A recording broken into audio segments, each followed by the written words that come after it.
নমস্কাৰ বন্ধুসকল, মই হিৰেন।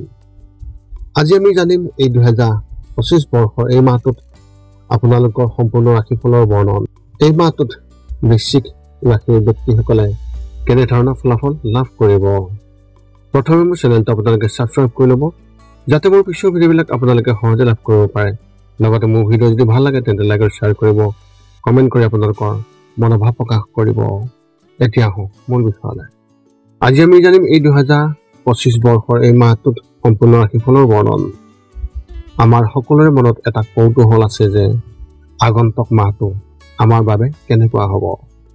বহু ধৰণৰ প্ৰশ্ন আমাৰ মনত উদয় হয়, যেনে ব্যৱসায় বা চাকৰিৰ ক্ষেত্ৰত অগ্ৰগতি হ'বনে নহয়, বা কিবা নতুন প্ৰত্যাহ্বানৰ সন্মুখীন হ'বলগীয়া হ'ব নেকি, এনেধৰণৰ বহুতো প্ৰশ্ন। সেয়েহে আপোনালোকক এই ভিডিঅ'টোৰ জৰিয়তে ৰাশি আৰু ৰাশিফলৰ ওপৰত ভিত্তি কৰি ৰাশিফলৰ ওপৰত বিভিন্ন গ্ৰহ আৰু নক্ষত্ৰমণ্ডলৰ প্ৰভাৱ আৰু গতিবিধিৰ বিষয়ে অধ্যয়ন কৰিছোঁ। এই কথা মনত ৰাখি আমি আপোনালোকক এই 2025 বৰ্ষৰ এই মাহটোত ৰাশিফলৰ মতে সঠিক মূল্যায়ন কৰিছোঁ, যাতে আপোনালোকে সেই অনুসৰি প্ৰস্তুতি চলাব পাৰে। আপোনালোকে এই ভিডিঅ'ত আপোনালোকৰ পৰিয়াল, আৰ্থিক, কেৰিয়াৰ, শিক্ষা, প্ৰেম আৰু স্বাস্থ্যৰ লগতে আৰু বিভিন্ন তথ্য আপোনালোকে এই ভিডিঅ'ত লাভ কৰিব। ইয়াৰ দ্বাৰা আপুনি জানিব পাৰিব যে আপোনাৰ ৰাশিফলৰ অনুসৰি কি কি প্ৰস্তুতি চলাব লাগিব। গতিকে আপোনাৰ ৰাশিফল অনুসৰি প্ৰস্তুতি চলাওক। অৱশ্যে আপোনালোকক এইটো জনা উচিত যে এই ভিডিঅ'টোত দিয়া যি তথ্য, এই তথ্য কোনো ব্যক্তি হিচাপে নহয়, ৰাশিফলৰ ওপৰত হোৱা যি প্ৰভাৱ, সেই প্ৰভাৱৰ বিবেচনা অনুসৰিহে এই ভিডিঅ'ত উল্লেখ কৰা হৈছে এই সকলোবোৰ তথ্য। গতিকে এনেদৰে আপুনি আপোনাৰ জীৱনত ঘটিব পৰা সকলো কথাৰ তথ্য লাভ কৰক। গতিকে কোনো পলম নকৰাকৈ এতিয়া আমি এই 2025 বৰ্ষৰ এই মাহটোত যি ৰাশিফলৰ বৰ্ণন, সেই ৰাশিফলৰ বৰ্ণন আপোনালোকক আগবঢ়াবলৈ আগবাঢ়িছোঁ। সৰ্বপ্ৰথম পাৰিবাৰিক জীৱনৰ ক্ষেত্ৰত এনেধৰণৰ। মাহৰ আৰম্ভণিতে আপোনাৰ পৰিয়ালৰ সদস্যসকলৰ মাজত কিবা এটা সম্পৰ্কে মতানৈক্যৰ সৃষ্টি হ'ব পাৰে, যাৰ ফলত সম্পৰ্কত টেঙা হ'ব পাৰে। এনে পৰিস্থিতিত বয়োজ্যেষ্ঠসকলৰ হস্তক্ষেপত ইয়াৰ সমাধান হ'ব। এই সময়ত আপুনি ধৈৰ্য দেখুৱাব লাগিব আৰু পৰিয়ালৰ প্ৰতি সকলো দায়িত্ব পালন কৰিব লাগিব। মাহৰ শেষলৈকে পৰিয়ালত কিছু নতুন সুখ আহিব পাৰে, যেনে কোনোবাই নতুন চাকৰি পোৱা বা ল'ৰা ছোৱালীয়ে ভাল নম্বৰ লৈ উত্তীৰ্ণ হোৱা ইত্যাদি। ঘৰৰ বাহিৰতো কিছু নতুন কাম নিৰ্মাণ কৰিব পাৰিব। ব্যৱসায় আৰু চাকৰিৰ ক্ষেত্ৰত এনেধৰণৰ। এই মাহতে ব্যৱসায়ীসকলৰ বাবে নতুন সুযোগ কঢ়িয়াই আনিব আৰু বহুতো গুৰুত্বপূৰ্ণ ব্যক্তিক লগ পাব। যোৱা কেইমাহমানত যি লোকচান হৈছে তাৰ ক্ষতিপূৰণ এই মাহতে আপুনি লাভ কৰিব। লগতে বন্ধু বান্ধৱীৰ সৈতে আপোনাৰ সম্পৰ্ক অধিক শক্তিশালী হৈ উঠিব আৰু ভৱিষ্যতৰ বাবে তেওঁলোকৰ পৰা উপযুক্ত পৰামৰ্শ লাভ কৰিব আৰু তেওঁলোকৰ পৰামৰ্শ অনুসৰি আপুনি আপোনাৰ ব্যৱসায় আগবঢ়াই নিবলৈ চেষ্টা কৰক। চৰকাৰী খণ্ডত চাকৰি কৰা ব্যক্তিসকলৰ ক্ষেত্ৰত এই মাহটো পাৰস্পৰিক ভাতৃত্ববোধেৰে ভৰা হ'ব আৰু তেওঁলোকে নতুন অভিজ্ঞতা লাভ কৰিব। এই নতুন অভিজ্ঞতাবোৰ ভৱিষ্যতে অতি উপকাৰী বুলি প্ৰমাণিতও হ'ব। ব্যক্তিগত খণ্ডত কাম কৰা ব্যক্তিসকলৰ ভিতৰত মূলতঃ কম্পিউটাৰ আৰু মিডিয়াত কাম কৰা ব্যক্তিসকলে নিজৰ কৰ্মক্ষেত্ৰত প্ৰশংসা লাভ কৰিব। শিক্ষা আৰু কেৰিয়াৰ ক্ষেত্ৰত এনেধৰণৰ।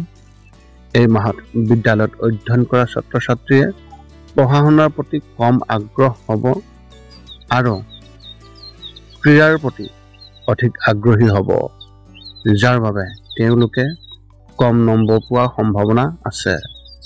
গতিকে দুয়োটাৰ মাজত ভাৰসাম্য ৰক্ষা কৰক, নহ'লে পৰিস্থিতি আৰু বেয়া হ'ব। উচ্চ শিক্ষা গ্ৰহণ কৰা ব্যক্তিসকলে নিজৰ বিষয়ৰ প্ৰতি অধিক আগ্ৰহী হ'ব আৰু নতুন নতুন কথা শিকাৰ প্ৰতিও আকৰ্ষিত হ'ব। প্ৰতিযোগিতামূলক পৰীক্ষাৰ বাবে প্ৰস্তুতি চলোৱা ছাত্ৰ ছাত্ৰীসকলে পঢ়া শুনাত মোহভংগ হ'ব পাৰে আৰু নিজাকৈ ব্যৱসায় আৰম্ভ কৰাৰ কথা চিন্তা কৰিব পাৰে। এনে পৰিস্থিতিত যিকোনো গুৰুত্বপূৰ্ণ সিদ্ধান্ত লোৱাৰ আগতে নিশ্চিতভাৱে আপোনাৰ বয়োজ্যেষ্ঠ আৰু জ্যেষ্ঠসকলৰ মতামত আপুনি ল'বলৈ চেষ্টা কৰক। প্ৰেমৰ ক্ষেত্ৰত এনেধৰণৰ এই মাহটো আপোনাৰ প্ৰেম জীৱনৰ বাবে ইমান ভাল নহয়। কিছুমান বিষয়ত আপোনাৰ সংগীৰ সৈতে মতানৈক্য হ'ব পাৰে, যিয়ে আপোনাৰ সম্পৰ্ক টেঙা কৰি পেলাব। এনে সময়ত ধৈৰ্য দেখুৱাওক আৰু ইজনে সিজনক বুজিবলৈ চেষ্টা কৰক, যাতে আপোনালোকৰ সমস্যাটো বৃদ্ধি নাপায়।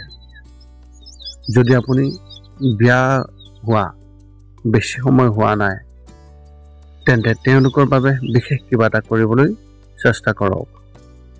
নহ'লে সম্পৰ্কত একাগ্ৰতাৰ ভাৱ আহিব পাৰে। অবিবাহিত লোকসকলে এই মাহত বন্ধু বান্ধৱৰ প্ৰেমত পৰিব পাৰে। বিবাহৰ বাবে অপেক্ষা কৰি থকা ব্যক্তিসকলে এই মাহত এটা ভাল সম্পৰ্কৰ বাবে আৰু বেছি সময় অপেক্ষা কৰা অতি প্ৰয়োজন হ'ব। স্বাস্থ্যৰ ক্ষেত্ৰত এনেধৰণৰ যদিও কোনো গুৰুতৰ বেমাৰ নাথাকিব, কিন্তু আপুনি শাৰীৰিক দুৰ্বলতাৰ অনুভৱ কৰিব।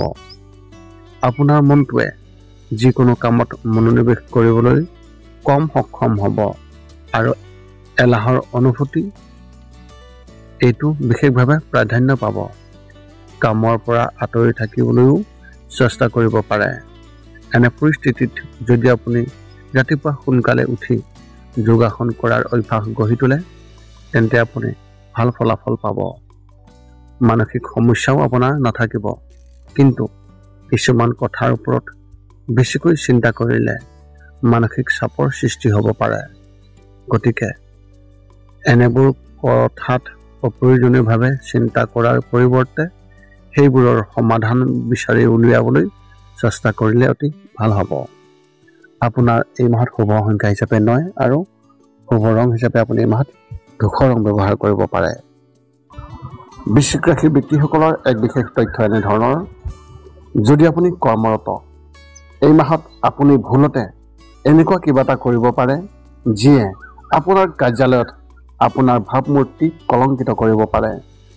আপুনি আপোনাৰ জুনিয়ৰৰ যি প্ৰৰোচনা, এই কাম আপুনি কৰিব পাৰে। গতিকে এই বিষয়ে আগতীয়াকৈ নিজকে সচেতন কৰি ৰাখক আৰু কোনো ভুল নকৰিব। এতিয়া আপুনি সকলো তথ্য লাভ কৰাৰ পিছত এই 5টা কাম কৰিবলৈ আপুনি যিমান পাৰে চেষ্টা কৰক। সৰ্বপ্ৰথমটো হৈছে আপুনি আপোনাৰ শৰীৰটো সুস্থ কৰি ৰাখিবলৈ দৈনিক যোগাসন কৰক, য'ত মূলতঃ 10 মিনিটৰ বাবে ওমকাৰ মন্ত্ৰ, 10 মিনিটৰ বাবে কপালভাতি আৰু 10 মিনিটৰ বাবে অনুলোম বিলোম।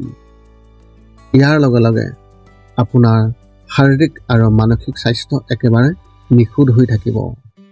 2 নম্বৰটো হৈছে ৰাতি শোৱাৰ আগতে নিস্তব্ধ আৰু নিৰ্জন ঠাইত 10 পৰা 20 মিনিট ধ্যান কৰিব লাগে। ইয়াৰ দ্বাৰা 2টা উপকাৰ পোৱা যায়। এটা হ'ল আপুনি ভাল টোপনি পাব আৰু দ্বিতীয়টো হৈছে পিছদিনা আপুনি সতেজ অনুভৱ কৰিব। ধ্যান কৰি থাকোঁতে মধ্যমীয়া শব্দৰ শান্ত সংগীতো আপুনি শুনিব পাৰে। 3 নম্বৰটো হৈছে প্ৰতি মংগলবাৰে পুৱা নিশ্চয় হনুমান চালিচা পাঠ কৰক আৰু হনুমান মন্দিৰ দৰ্শন কৰক, নতুবা আপুনি বিষ্ণু মন্দিৰ দৰ্শন কৰক। ইয়াৰ দ্বাৰা আপোনাৰ আৰু আপোনাৰ পৰিয়ালৰ যিকোনো সদস্যৰ সংকট দূৰ হ'ব আৰু সদায় সুখ আৰু শান্তি থাকিব। 4 নম্বৰটো হৈছে ঘৰৰ বাহিৰত গৰু আৰু কুকুৰক প্ৰতিদিনে আপুনি পাৰিলে খাদ্য খুৱাব লাগে। খাদ্য খোৱাওক আৰু যদি পাৰে চৰাই চিৰিকটি আদিকো খাদ্য আৰু পানীৰ যোগান ধৰক। এই পৃথিৱীখন যিমান আমাৰ সিমানেই সিহঁতৰো। নিতৌ ইহঁতক খুৱাই আমি তেওঁলোকৰ পৰা এক আশীৰ্বাদ লাভ কৰিব পাৰোঁ আৰু আমাৰ ওপৰত থকা গ্ৰহবোৰৰ কুপ্ৰভাৱ দূৰ হ'ব। সদশেষত 5 নম্বৰটো হৈছে আপুনি পাৰিলে মাজে মাজে চৌপাশৰ দুখীয়া ব্যক্তিসকলক আপুনি পাৰিলে সহায় কৰক আৰু ভোকাতুৰ ব্যক্তিসকলক আপুনি পাৰিলে খুৱাবলৈ চেষ্টা কৰক। এই আছিল এই 2025 বৰ্ষৰ মে মাহটোত বৃশ্চিক ৰাশি ব্যক্তিসকলে লাভ কৰিবলগীয়া সম্পূৰ্ণ ৰাশিফলৰ বৰ্ণন। যদি আপোনাৰ মনত এতিয়াও জ্যোতিষ সম্বন্ধীয় কিবা প্ৰশ্ন আছে তেন্তে আপুনি আমাক এই ভিডিঅ'ৰ তলত কমেণ্ট কৰি আপোনাৰ প্ৰশ্ন অৱগত কৰক আৰু আমি আপোনালোকৰ প্ৰশ্নৰ উত্তৰ দিবলৈ আমি সকলো সময়তে সাজু আছোঁ। যদি মোৰ ভিডিঅ'টো ভাল লাগিল তেন্তে লাইক শ্বেয়াৰ কমেণ্ট কৰিব আৰু চেনেলটো ছাবস্ক্ৰাইব এইটো কাৰণে কৰি থ'ব, তেতিয়া আমি পুনৰ অন্য এটা ভিডিঅ'ত আপোনাৰ লগত সম্পৰ্ক স্থাপন কৰিব পাৰোঁ। ধন্যবাদ অন্য এটা ভিডিঅ'ত আজিলৈ ধন্যবাদ।